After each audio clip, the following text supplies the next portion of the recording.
Se o senhor já conseguiu se acostumar a uma nova rotina depois de 31 anos como ministro do Supremo Tribunal Federal, ou ainda está se acostumando a essa nova realidade aí, ministro, depois de deixar o Supremo?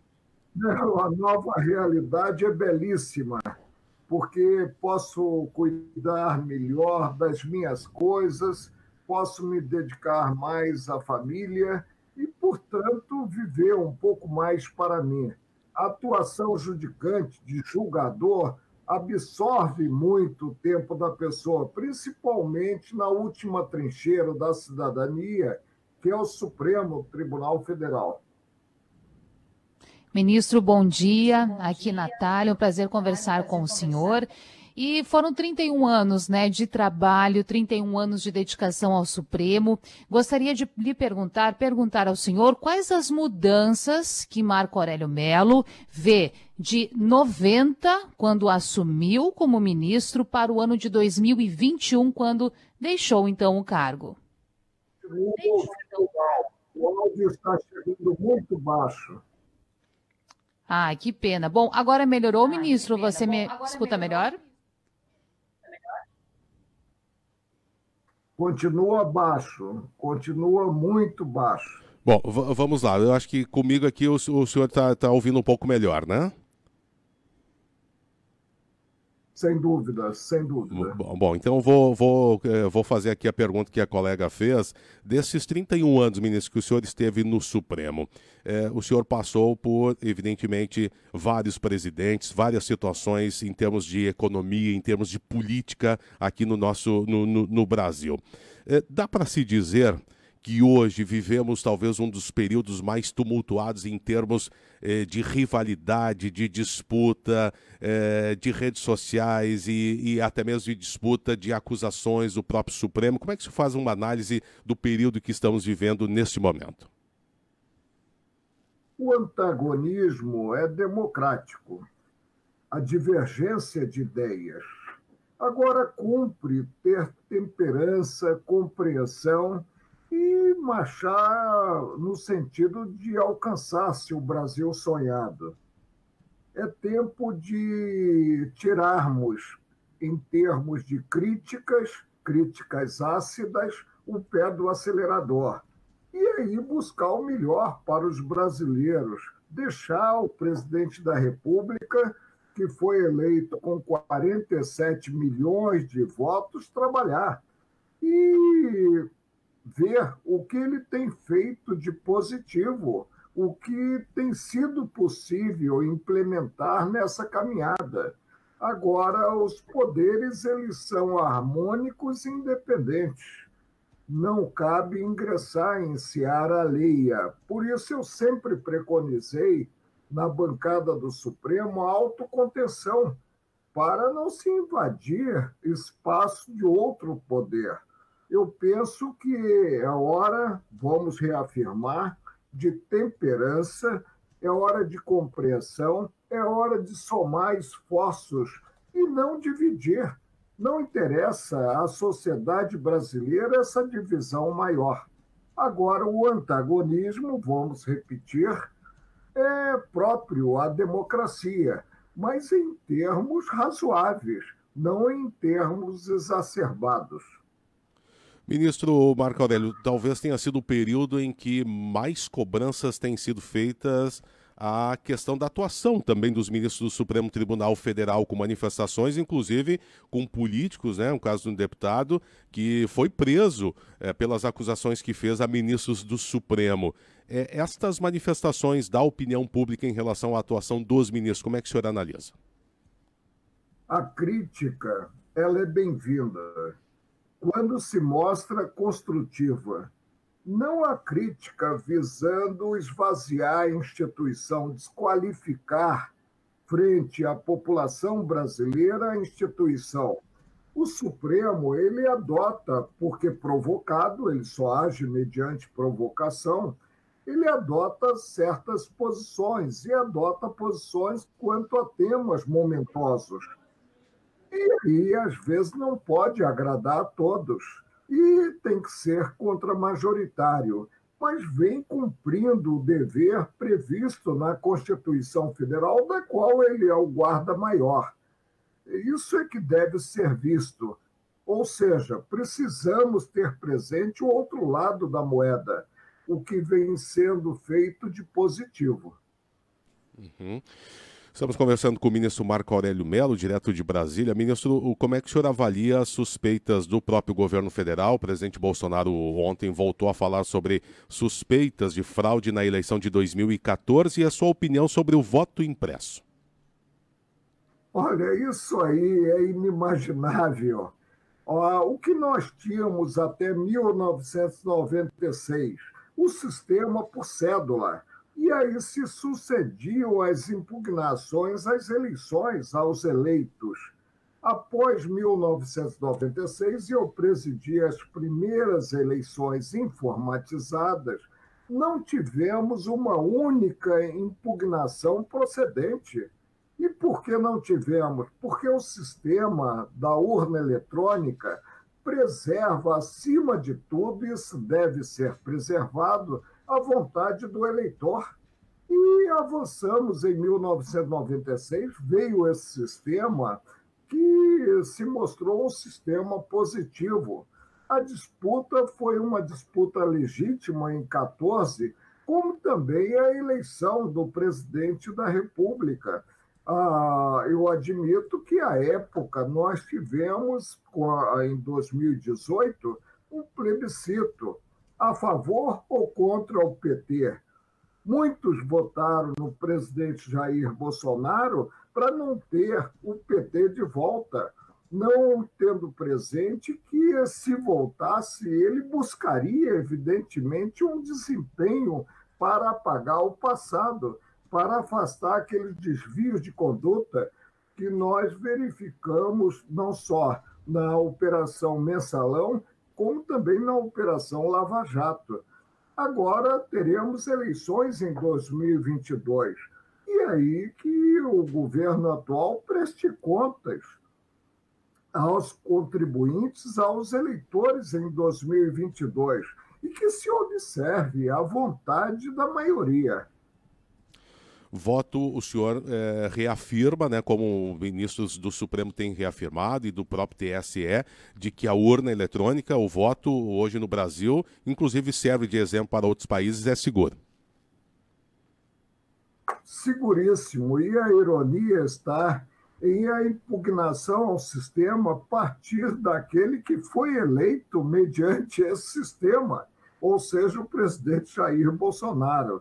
O sistema não fecha em termos de raciocínio lógico. Ministro Marco Aurélio, 31 anos no Supremo Tribunal Federal, os momentos mais difíceis que o senhor lembra assim, da sua carreira e os mais satisfatórios como ministro do Supremo? A atividade de julgar é uma atividade sublime. Sublime não, e nada gratifica mais o homem do que julgar.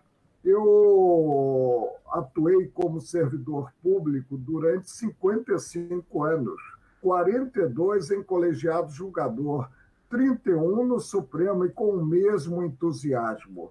Nunca distinguir processo, sempre busquei conciliar o trinômio, lei, direito e justiça, potencializando a justiça, que é o predicado maior. Muitas vezes o cidadão, né, o cidadão brasileiro não entende o momento da decisão de um juiz do Supremo Tribunal Federal, que é a nossa última instância. Decisões como, por exemplo, de liberação, né, e aqui a gente tem, enquanto conversamos com o senhor, alguns ouvintes questionando, liberação de presos, liberação de bandidos, liberação disso, daquilo, faz parte do trabalho de um juiz.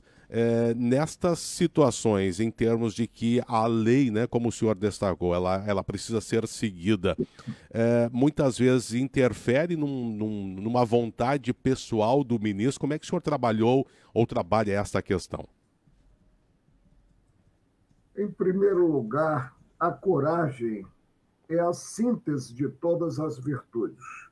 Não adianta a pessoa ser virtuosa se não tiver coragem para implementar as próprias ideias. Em segundo lugar, garantias constitucionais e legais não são acionadas pelo homem comum, são acionadas para ter-se um julgamento justo por aquele que cometeu um desvio de conduta. E aí cabe ao órgão julgador, sem potencializar a capa, sem potencializar o envolvido, porque a lei vale para todos, implementar essas garantias. E paciência, se tiver que ser contra-majoritário, será contra-majoritário. Se nós formos consultar a população, nós vamos ver que ela quer o combate à corrupção a ferro e fogo, mas não se pode tocar esse combate de cambulhada, atropelando, porque com esse atropelo não se avança culturalmente a Constituição Federal e a legislação que deve ser observada.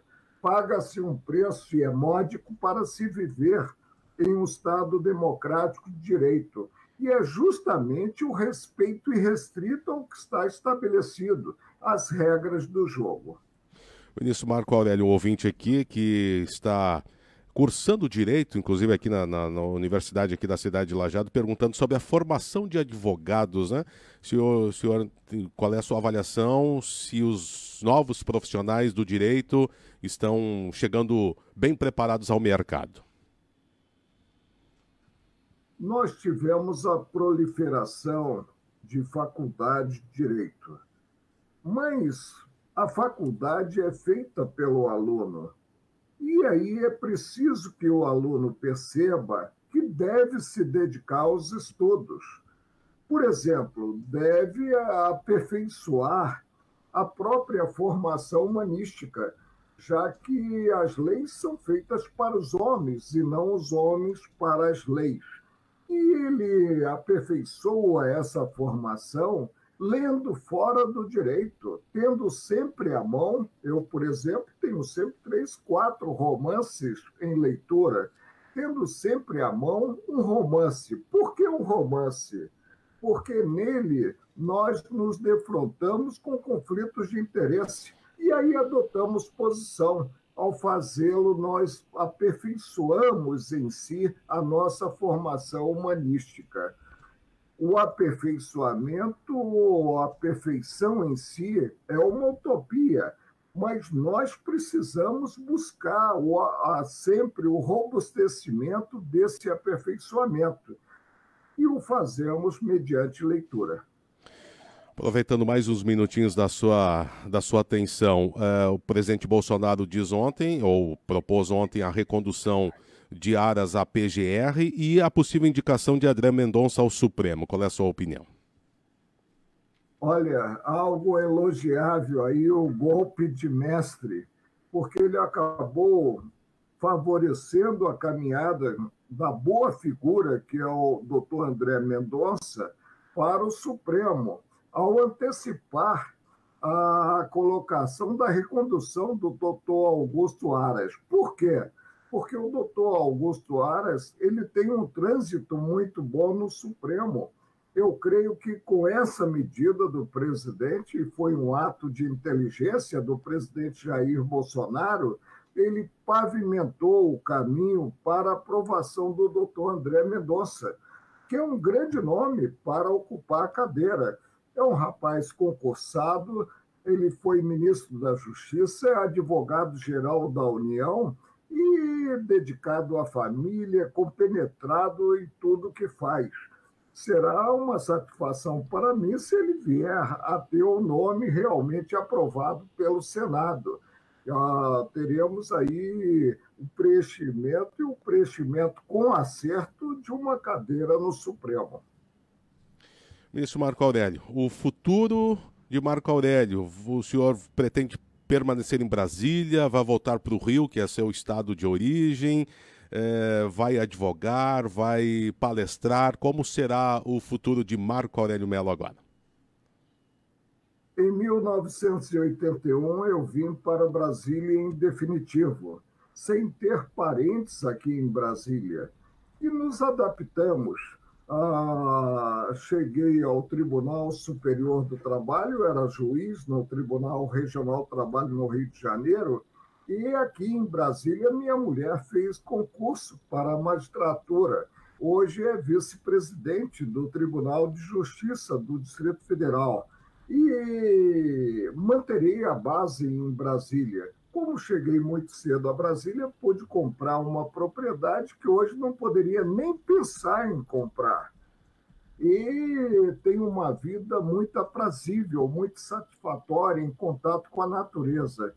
Para você ter uma ideia, eu moro a 10 minutos do tribunal e tenho em casa uma vaquinha que me dá o leite, que fazemos o queijo, a coalhada. Isso é muito bom, esse contato com a natureza. Mantenho a residência no Rio e, evidentemente, não penso deixar a base, que é Brasília. O futuro de Marco Aurélio será viver e viver praticando atos em outros setores. Não vou retornar ao período anterior, a 1978, quando fui advogado, integrante também do Ministério Público do Trabalho. Vou ficar, evidentemente, ao alcance daqueles que queiram me ouvir, talvez em parecer sobre conflito de interesse. Agora, de uma coisa estejamos certos, não morrerei de tédio, porque eu gosto de outras coisas além de julgar. Julguei durante muitos anos e busquei fazê-lo com desassombro, com pureza d'alma.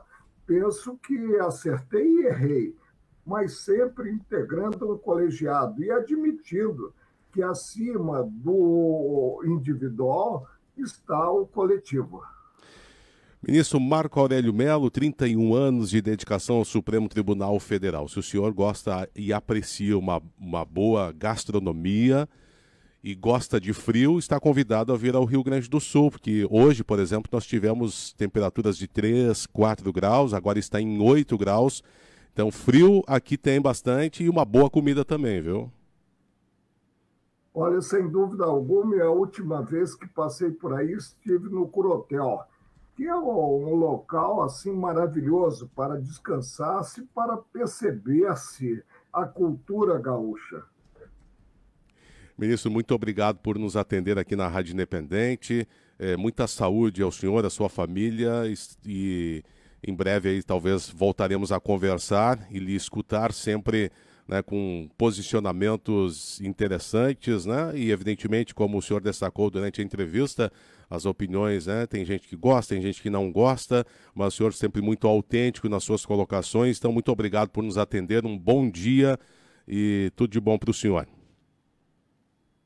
Eu só peço que a genética me ajude, que ele me esqueça aqui embaixo, porque eu gosto muito dessa vida.